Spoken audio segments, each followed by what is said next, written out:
Assalamualaikum warahmatullahi wabarakatuh. Hai semua, perkenalkan nama aku Anissa Ilma Safitri dengan NPM 2217031185 dari Fakultas Matematika dan Ilmu Pengetahuan Alam.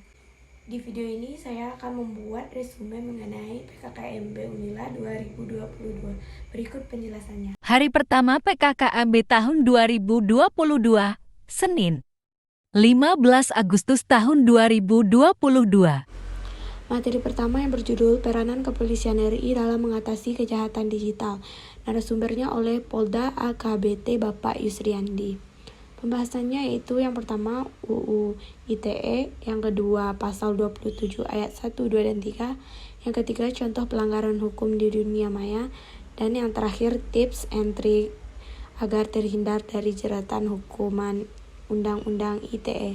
Materi yang kedua berjudul Pengembangan Karakter Mahasiswa sebagai Intelektual Anti Kekerasan dan Anti Perundungan. Bersumber oleh Ibu Dr. Susetya Herawati, ST, MSI, dengan pembahasan sebagai berikut. Yang pertama mengkritik, kedua menjunjung tinggi hak dan kewajiban, yang ketiga pengembangan nilai leluhur dan budaya, keempat kemerosotan nilai-nilai toleransi, dan yang terakhir kemunduran nilai-nilai kejujuran. Materi ketiga berjudul Kekuatan Karakter Mahasiswa. Narasumber oleh Bapak Dr. Said Adil MA dengan pembahasan sebagai berikut. Yang pertama, prinsip-prinsip yang kokoh ciri khas dari umat Islam Nusantara, dan yang kedua, sistem kekhalifahan. PKKMB hari kedua, Selasa, 16 Agustus tahun 2022. Agenda hari kedua yaitu pengenalan pimpinan Rektor Unila, UPT Unila, dan Kepala Biro-Biro yang ada di Unila. Materi yang pertama berjudul Merdeka Belajar Kampus Merdeka. Narasumber oleh Profesor Herianto SHMS. Pembahasan sebagai berikut. Pertama, visi Indonesia 2045. Yang kedua, indikator profil belajar Pancasila. Yang ketiga, hak mahasiswa. Dan yang terakhir, tujuan Merdeka Belajar Kampus Merdeka. Materi yang kedua berjudul Kesadaran Lingkungan Hidup, Manajemen Risiko, dan Kampus Sehat. Narasumber oleh Dr. Asep Sukohar, MKes. Pembahasan sebagai berikut. Yang pertama, lingkungan hidup. Yang kedua, permasalahan lingkungan hidup di Indonesia dan dunia. Yang ketiga, upaya Kampus Sehat Unila. Yang keempat, mengelola lingkungan hidup, menjaga kelestarian bumi. Dan yang terakhir, upaya Kampus Sehat Unila. Materi yang ketiga yang berjudul Etika dan Norma Kehidupan Kampus. Narasumber oleh Profesor Dr. Willianto, MSI. Pembahasan sebagai berikut. Yang pertama, pengertian mahasiswa. Yang kedua, karakter mahasiswa di perkuliahan. Yang ketiga, 10 karakteristik yang harus dimiliki mahasiswa ideal.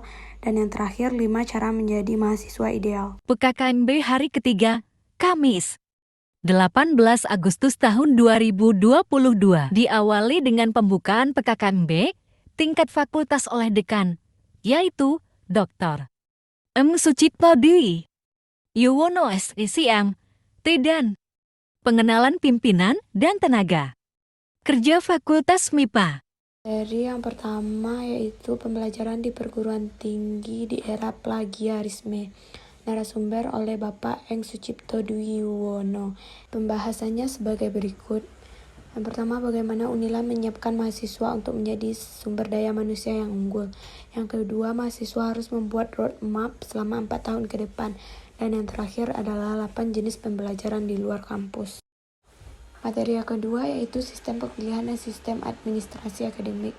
Narasumber oleh Dr. Eng Heri Satria, SSI, MSI. Pembahasan sebagai berikut. Yang pertama, pendidikan tinggi dibagi menjadi 3 macam. Yang kedua, program studi yang ada di FMIPA. Dan yang terakhir, panjang periode SKS. Materi yang ketiga yaitu fasilitas di FMIPA Unila dan sistem administrasi keuangan mahasiswa. Narasumber oleh Dr. Muslimin Ansori, SSI, MSI. Pembahasan sebagai berikut. Yang pertama, tugas-tugas wakil dekan bidang umum keuangan. Yang kedua, keringanan UKT. Dan yang terakhir, sarana dan prasarana FMIPA. Materi yang keempat yaitu prestasi kegiatan kemahasiswaan. Narasumber oleh Dr. Ronius Marjunus, SSI, MSI. Pembahasan sebagai berikut. Yang pertama, layanan kemahasiswaan. Yang kedua, minat bakat FMIPA. Yang ketiga, kompetensi mahasiswa. Yang terakhir, organisasi kemahasiswaan. PKKMB hari keempat, Jumat, 19 Agustus tahun 2022. Materi pertama yaitu kurikulum dan sistem perkuliahan. Narasumber oleh Dr. Ahmad Faisal, SSI, MSI. Pembahasan sebagai berikut. Yang pertama, tujuan S1 Matematika. Yang kedua, profil lulusan. Yang ketiga, capai pembelajaran lulusan. Yang keempat, struktur kurikulum. Dan yang terakhir, daftar mata kuliah. Materi yang kedua yaitu peraturan akademik. Narasumber oleh Dr. Amanto, SSI, MSI. Pembahasan sebagai berikut. Yang pertama, peraturan akademik Unila, tahun akademik, kalender akademik. Yang ketiga, registrasi akademik Siakadu. Yang keempat, peringatan dalam registrasi. Yang kelima, daftar mata kuliah semester 1. Dan yang terakhir, pembimbingan akademik. Materi yang ketiga yaitu motivasi kuliah di S1 Matematika. Narasumber oleh Prof. La Zakaria, SSI, MSI. Pembahasannya sebagai berikut. Yang pertama tentang motivasi renang, yang kedua motivasi bersepeda, dan yang ketiga motivasi uji Cina. Sekian penjelasan dari saya. Thank you for watching. Assalamualaikum warahmatullahi wabarakatuh.